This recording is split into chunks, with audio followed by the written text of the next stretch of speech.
موضوع الدرس في إثبات المعاد والرد على الكفار والمشركين سورة الحج تفسير ابن كثير. الحمد لله رب العالمين والصلاة والسلام على أشرف الأنبياء وسيد المرسلين سيدنا محمد وعلى آله وأصحابه أجمعين. اللهم صل على سيدنا محمد وعلى آل سيدنا محمد كما صليت على إبراهيم وعلى آل إبراهيم في العالمين إنك حميد مجيد. أعوذ بالله من الشيطان الرجيم. بسم الله الرحمن الرحيم. ومن الناس من يجادل في الله بغير علم ويتبع كل شيطان مريد. كتب عليه أنه من تولاه فأنه يذله ويهديه إلى عذاب السعير. قال المؤلف والمفسر رحمه الله تعالى أدام النفع بعلومه وعلومكم في الدارين آمين إلى أن قال يقول تعالى ضامن لمن كذب بالبعث وأنكر قدرة الله على إحياء الموتى. ان آیت میں اللہ پاک نے مذمت فرمائی ان لوگوں کی جو تکذیب کرتے ہیں، جو جھٹلاتے ہیں قیامت کو اور انکار کرتے ہیں اللہ کی قدرت کا کہ دوبارہ مردوں کو زندہ کرنے پہ قادر نہیں. معرضا عما انزل اللہ علی انبیائہ متبعا فی قولہ وانکارہ وکفرہ کل شیطان مرید من الانس والجن. معرضاً اس سے وہ منہ پھیرے ہوئے ہیں جو اللہ پاک نے اپنے انبیاء پہ اتارا ہے. متبعاً فی قولہ و انکارہ، اور اپنے قول میں، انکار میں اور کفر میں اطاعت کر رہے ہیں شیطان سرکش کی، انسانوں میں سے بھی اور جنوں میں سے بھی. وَهَذَا حَالُ أَهْلِ الْبِدْعِ وَالضَّلَالِ الْمُعْرِضِينَ عَنِ الْحَقِّ الْمُتَّبِعِينَ لِلْبَاطِلِ یترکون ما انزلہ اللہ علی رسولہ من الحق المبین. اب مفسر فرماتے ہیں یہ اہل بدعت جو ہیں، اہل گمراہی جو ہیں، اہل اہواء جو ہیں، یہ ان کا حال ہے جو حق سے منہ موڑنے والے ہیں اور باطل کی اتباع کرنے والے ہیں اور اس کو چھوڑنے والے ہیں جو اللہ نے اپنے رسول پاک کے حق اتارا ہے. وَيَتَّبِعُونَ أَقْوَالَ رُؤُوسِ الضَّلَالَةِ، اور اتباع کرتے ہیں ان کی جو گمراہی کے سردار ہیں. الدعاة إلى البدع بالأهواء والآراء، جو لوگوں کو بدعت کی طرف بلاتے ہیں اپنے آراء اور اپنے خواہشات کے مطابق. وَلِهَذَا قَالَ فِي شَأْنِهِمْ وَأَشْبَاهِهِمْ، اس لیے اللہ نے ان کے رد میں یہ ارشاد فرمایا کہ وَمِنَ النَّاسِ مَن يُجَادِلُ فِي اللَّهِ بِغَيْرِ عِلْمٍ. اور بعض لوگ ایسے ہیں جو جھگڑتے ہیں حالانکہ ان کو علم بھی نہیں ہوتا ہے. وَيَتَّبِعُ كُلَّ شَيْطَانٍ مَرِيدٍ، اور پیروی کرتے ہیں ہر شیطان سرکش کی. کتب علیہ، قال مجاہد یعنی الشیطان، یعنی کتب علیہ کتابۃ قدریۃ، یہ اللہ کی طرف سے فیصلہ ہو چکا ہے. انہ من تولاہ ای اتبعہ وقلدہ، جو شیطان کی پیروی کرے گا اس کے پیچھے چلے گا. فإنہ یضلہ ویہدیہ الی عذاب السعیر، ای یضلہ فی الدنیا، شیطان اس کو دنیا میں بھی گمراہ کریں گے. وَيَقُودُ فِي الْآخِرَةِ إِلَىٰ عَذَابِ السَّعِيرِ، اور قیامت میں بھی ان کو لے کے جہنم کی آگ میں جائیں گے. وَهُوَ الْحَالُ الْمُؤْلِمُ الْمُقْلِقُ، اور وہ آگ ایسی ہوگی گرم، ایسی عذاب دینے والی، المزج پریشان کرنے والی. وقت قال صدی نبی مالک نظر هذه الآیت فی النضر بن الحارث، انہوں نے فرمایا کہ یہ آیت جو ہے سبب نزول جو ہے نضر بن الحارث ہے لیکن حکم عام ہے. وقال ابن ابی حاتم حدثنا عمرو بن مسلم البصری حدثنا عمرو بن البختری ابو قتادہ حدثنا معتمر قال حدثنا ابو کعب المکی قال خبیث من خبثاء قریش، یعنی وہ قریش میں سے بڑا خبیث تھا. اس نے کہا اخبرنا عن ربکم من ذهب، ہمیں یہ بتائیں کہ خدا جو ہے وہ سونے سے ہے، چاندی سے ہے، کس چیز سے بنا ہوا ہے؟ او من فضۃ ہوا او نحاس، یا پیتل سے ہے. فتقعقعت السماء قعقعۃ، یعنی وہ آسمان میں بھی زلزلہ آ گیا اس کی بات سے. والقعقعۃ فی کلام العربی الرعد، قعقع کہتے ہیں بجلی کی کڑک کو. فَإِذَا كَافَرَ رَسُولُ صَلَّى اللَّهُ عَلَيْهِ وَسَلَّمَ فَإِذَا كَحَفَ رَأْسَهُ جب اس نے سر اٹھایا دیکھا تو اس کے سامنے ہر چیز اللہ کا عذاب نظر آ رہا ہے. وقال جاء یہودی فقال یا ایک یہودی آیا. الحمدللہ علی کل حال. حضور کی خدمت میں اور کہا گیا محمد اخبرنی عن ربک من ای شیء، آپ مجھے بتائیں کہ آپ کا خدا جو ہے وہ کس چیز کا بنا ہوا ہے. وَمِن دُرٍ أَم مِّن یاقوتٍ، وہ کسی ہیرے جواہر یاقوت سے بنا ہے. قال وجاء صاعقۃ فأخذته، اللہ کے آسمانوں سے ایک بجلی گری جو اس کو جلا کر راکھ کر گئی.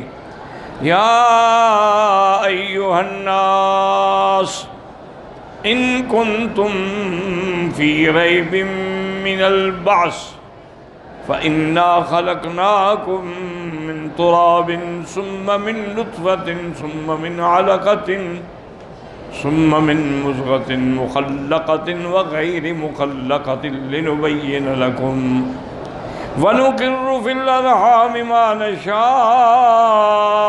إلى أجل مسمى ثم نخرجكم طفلا ثم لتبلغوا أشدكم ومنكم من يتوفى ومنكم من يرد إلى أرذل العمر لكي لا يعلم من بعد علم شيئا وترى الأرض هامدة فإذا أنزلنا عليها الماء اهتزت وربت وأنبتت من كل زوج بهيج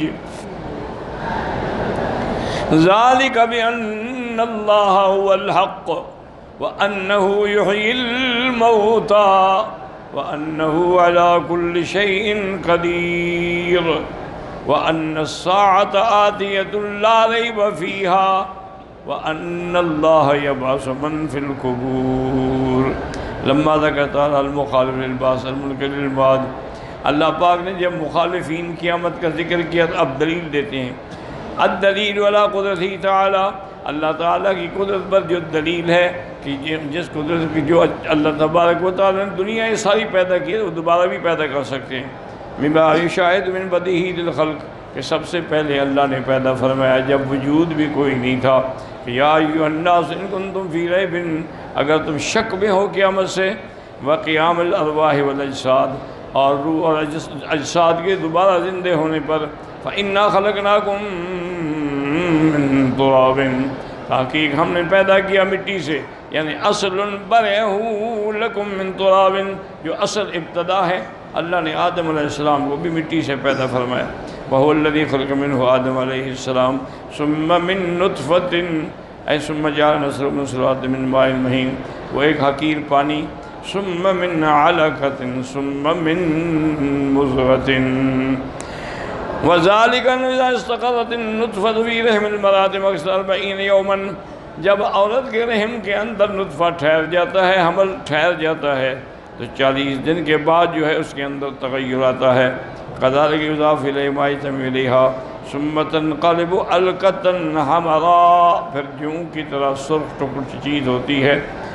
فتمكث كذلك، وہ بھی 40 دن. ثم تستحيل فتصير مضغة قطعة من لحم، پھر وہ گوشت کا گویا کہ ایک لتھڑا شکل بن جاتی ہے، اس کی کوئی شکل نہیں. پھر اللہ حکم دیتے ہیں ثم يشرع في التشكيل والتخطيط ويصور منها راس ويدان، اس کا سر بنتا ہے، ہاتھ بنائے جاتے ہیں، اور صدر، اس کا سینہ بناتے ہیں، پیٹ بناتے ہیں، اس کے دونوں ٹانگیں بناتے ہیں. ورجلان وسائر الاعضاء فتارة تسقط المرأة قبل التشکیل، بعض اوقات یہ ہوتا ہے کہ ابھی تشکیل و تخطیط نہیں ہوتی اور حمل گر جاتا ہے. وتارة ترکیہ وغیر سازاد شکل، اور بعض اوقات شکل بھی بن چکی ہوتی ہے پھر بھی حمل گر جاتا ہے. ولہذا قال تعالیٰ ثم من مضغة مخلقة وغیر مخلقة، اس کے بعد جو ہے مضغہ ہوتا ہے مخلقة یعنی مخلوق، غیر مخلقة یعنی جو پیدا نہیں ہوا. كما تشاہدونها لنبین لکم ونقر فی الارحام ما نشاء الی اجل مسمى، اور رحم میں کتنا ٹھہرتا ہے یا جتنا مدت اللہ نے مقرر فرمائی ہے. وَتَارَةً تَسْتَقِرُّ فِي الرَّحْمِ لَا تُرْكِيهَا الْمَرْأَةُ تُسْقَى، اور بعض اوقات وہ نطفہ ٹھہرتا ہے، وہ حمل گرتا نہیں، ٹھہرا ہوتا ہے. كما قال مجاہد فی قولی مخلقة وغیر مخلقة، قال والسقط مخلوق وغیر مخلوق، یعنی ابھی اس کی شکل نہیں بنی، گر گیا، یہ شکل کے بعد گر گیا یا باقی رہا۔ فَإِذَا مَضَىٰ عَلَيْهَا 40 يَوْمًا وَهِيَ مُضْغَةٌ أَرْسَلَ اللَّهُ تَعَالَىٰ مَلَكًا إِلَيْهَا، پھر اللہ فرشتہ بھیجتے ہیں، فَنُفِخَ فِيهِ الرُّوحُ، وہ اس کے اندر آ کے اللہ کے حکم سے روح پھونکتا ہے، وَسَوَّاهَا برابر کرتا ہے، کما یشاء اللہ عز وجل من حسن و قبیح، کہ اچھا خوبصورت ہو یا بدصورت، مرد ہو لڑکا ہو یا لڑکی، وقت برزق واجر، اللہ کے حکم سے اس کا رزق بھی لکھا جاتا ہے اور مدت حیات بھی لکھی جاتی ہے، اور یہ بھی لکھا جاتا ہے کہ یہ شقی ہوگا یا سعید ہوگا، کما ثبت فی الصحیحین من حدیث الأعمش عن زید بن وهب عن ابن مسعود رضی اللہ عنہ قال حدثنا رسول اللہ صلی اللہ علیہ وسلم والصادق المصدوق، حضور پاک نے خبر دی ہے جو بالکل سچے ہیں، ان خلق احدکم یجمع فی بطن امہ 40 لیلۃ، پہلے 40 دن تک وہ رحم میں ہوتا ہے، پھر وہ اس کا علقہ بنتا ہے، پھر مضغہ بنتا ہے، ثم یبعث اللہ الیہ الملک فیؤمر باربع کلمات، پھر اللہ فرشتہ بھیجتے ہیں، اس کو 4 چیزیں لکھنے کا حکم دیتے ہیں، رزقہ و عملہ، اجر، اس کا رزق لکھا جاتا ہے، عمل لکھا جاتا ہے، مدت حیات لکھی جاتی ہے، شقی ہے یا سعید، ثم ينفخ فیہ الروح، اس کے بعد روح پھونکی جاتی ہے۔ رواه ابن ابی حاتم و ابن جریر من حدیث داؤد بن ہند عن الشعبی عن علقمۃ بن عبد اللہ قال النطفۃ اذا استقرت في الرحم جاءها ملک بکفہ فقال یا رب مخلقۃ غیر مخلقہ، تو فرشتہ آتا ہے پوچھتا ہے کہ یا اللہ یہ یعنی مکمل ہوگا، مکمل ہونے سے پہلے ختم ہو جائے گا، غیر مخلقۃ لم تکن نسمۃ وقد فتحل لها مدما، ابھی وہ شکل نہیں بنی، خون کے ذریعے عورت کے رحم سے نکل گیا، وقیل مخلقۃ قال اے رب ذکر او انثى شقی او سعید والعجم والاصل وبأي ارض يموت قال وقال من ربك تقول اللہ، پھر اس سے پوچھا جاتا ہے تیرا رب کون ہے، وہ جواب دیتے ہیں کہ اللہ، فیقول من رازقك تقول اللہ، فیقول له اذهب الى الكتاب فانك ستجد فيه قصة هذه النطفة قال فتخلق فتعيش في أهلها، وہ پیدا ہو جاتا ہے اور اپنی مدت پوری کرتا ہے، تاکہ رزق رہا، جتنا اللہ نے رزق لکھا ہے وہ بھی کھاتا ہے اور چلتا ہے، حتیٰ اذا جاء اجلها، جب وقت آ جاتا ہے، پھر موت آ جاتی ہے، ماتت فدفنت، پھر دفن ہو جاتا ہے زمین میں۔ ثم تلا عامر الشعبی یا ایہا الناس ان کنتم فی ریب من البعث فإنا خلقناکم من تراب ثم من نطفة ثم من علقة ثم من مضغة مخلقة وغير مخلقة فإذا بلغت مضغة نكست في الخلق الرابع فكانت نسمة وإن كانت غير مخلقة فظل الأرحام الدما وإن كانت مخلقة نكست نسمة۔ وقال ابن ابي حاتم حدثنا محمد الله بن يزيد المقري قال حدثنا سفيان عن عمرو بن دينار بن الطفيل عن حذيفة بن أسيد يبلغ النبي قال يدخل الملك ولا النطفة بعد ما تستقر في الرحم ب40 يوما و45 فيقول أربع شقي سعيد فيقول الله يكتبان، فيقول ذكر موسى يقول الله يكتبان، ويكتب عمله وأثره ورزقه وأجله ثم تطوي الصحف فلا يزاد ولا ما فيها ولا ينتقص، اب نہ کوئی چیز زیادہ کی جا سکتی ہے نہ گھٹائی جا سکتی ہے۔ رواہ مسلم حدیث سفیان بن منتقن آخر بالطفیل بالنحو معناہ۔ اب اس سبق میں ایک چیز سمجھیں کہ پہلے لفظی اللہ نے یہی فرمایا ہے کہ نا خلقناکم من تراب، کہ ہم نے مٹی سے پیدا کیا، تو اس کے بارے میں علماء مفسرین کے 2 قول ہیں، یاد رکھیں۔ بعد نے کہا کہ چونکہ ہمارا اصل آدم علیہ السلام ہے، اللہ نے آدم کو مٹی سے پیدا کیا، خلقہ من تراب ثم قال له کن فیکون، تو اس لیے کہا گیا کہ ہم نے مٹی سے پیدا کیا، کیونکہ جب اصل ابا ہمارا مٹی تو گویا کہ ہم بھی مٹی سے پیدا کیا۔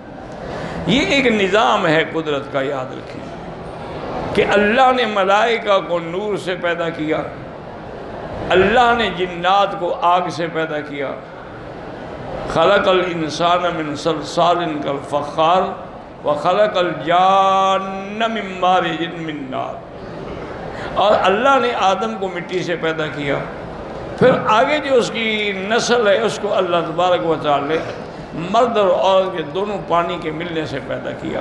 فَلْيَنْظُرِ الْإِنسَانُ مِمَّا خُلِقَ خُلِقَ مِن مَّاءٍ دَافِقٍ، یخرج من بین الصلب والترائب۔ اب یہ سارا جو مرحلہ ہے وہ 40 دن کا ہوتا ہے۔ اس لیے بعض علماء آپ جیسے دیکھیں تبلیغ والے حضرات جو ہے وہ 40 کا چلہ لگواتے ہیں، اس کی وجہ یہی ہے کہ بھی 40 دن کے بعد لازمی تبدیلی آتی ہے آدمی۔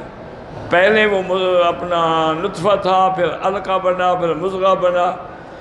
تو اس طرح جو بندہ 40 دن کے لیے اپنے ماحول سے، اپنے خاندان سے، دوستوں سے کٹ کے دین کے کام میں نکل جائے گا تو اس میں بھی تبدیلی آتی ہے، اور یہ حقیقت ہے، مشاہدہ ہے۔ اللہ نے لاکھوں نہیں کروڑوں لوگوں کو اسی طریقے سے ہدایت عطا فرمائی ہے۔ اسی طرح یعنی اس عدد میں اللہ کی حکمتیں ہیں کہ جیسے اللہ تبارک و تعالیٰ نے، آپ کے نبی نے فرمایا کہ جو میری مسجد میں 40 نمازیں پڑھے گا تو اللہ تعالیٰ اس کو نفاق سے اور جہنم سے بری فرما دے، وہاں بھی 40 کا ہے۔ اسی طرح یہ بھی ایک روایت میں ہے کہ جو 40 حدیثیں یاد کر لے تو اس کو قیامت میں علماء کی صف میں اٹھایا جائے گا۔ تو یہ ساری اللہ کی حکمتیں ہیں، اور اتنا دیکھنے کے بعد بھی آدمی انکار کرے کہ قیامت کیسے ہوگی تو پھر یہ بغض ہے اور عناد ہے اور جہالت ہے۔ جو پہلے بنانے پہ قادر ہے وہ دوبارہ بنانے پر بھی قادر ہے۔ واللہ اعلم۔